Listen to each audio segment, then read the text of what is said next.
అందరికీ తెలిసిన విషయమే, భారత్కి పాకిస్తాన్ మధ్య ఒక వార్ అయితే నడుస్తూ ఉంది. ఇదే అర్థం చేసుకొని చాలామంది యూట్యూబ్ క్రియేటర్స్ కానీ, న్యూస్లో ఛానల్స్ కానీ ఏవేవో న్యూస్ వస్తున్నాయి. ఒక్కొక్క ఛానల్ ఒక్కొక్కలా చెప్తున్నాయి.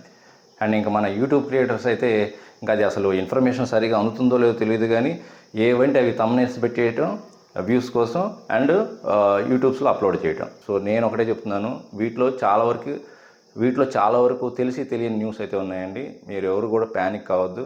ఓకే, ఈ యూట్యూబ్ క్రియేటర్స్ వ్యూస్ కోసం థంబ్నెయిల్స్ ఏవో పెడుతుంటారు.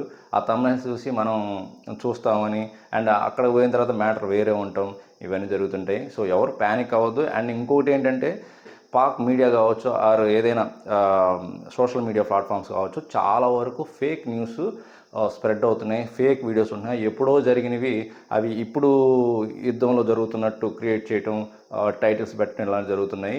అవి అసలు మన ఇండియాలో జరిగాయా లేకపోతే పాకిస్తాన్ జరిగి కూడా తెలియదు. సో ఇవన్నీ ఎందుకు చెప్తున్నానంటే, చాలా వరకు సోషల్ మీడియా ప్లాట్ఫామ్స్లో ప్రస్తుతం ఫేక్ న్యూస్ ఎక్కువగా ఉంటుంది.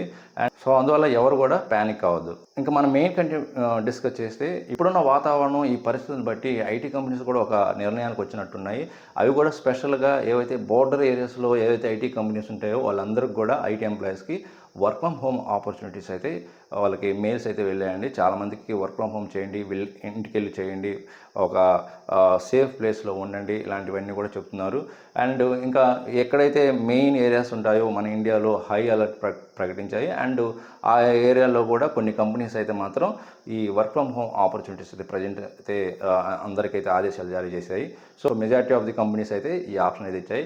సో ఎస్పెషల్లీ ఎక్కడైతే ఎక్కువగా ఒక హై అలర్ట్ ప్రకటించారో ఆ ఏరియాస్లో మాత్రం most of the MNC companies వాళ్ళకి ఈ ఆపర్చునిటీ అయితే ఇచ్చాయి. ఓకే, మన ఇండియన్స్ అందరూ కూడా ఎలాంటి ప్యానిక్ అవసరం లేదండి. So be Brave.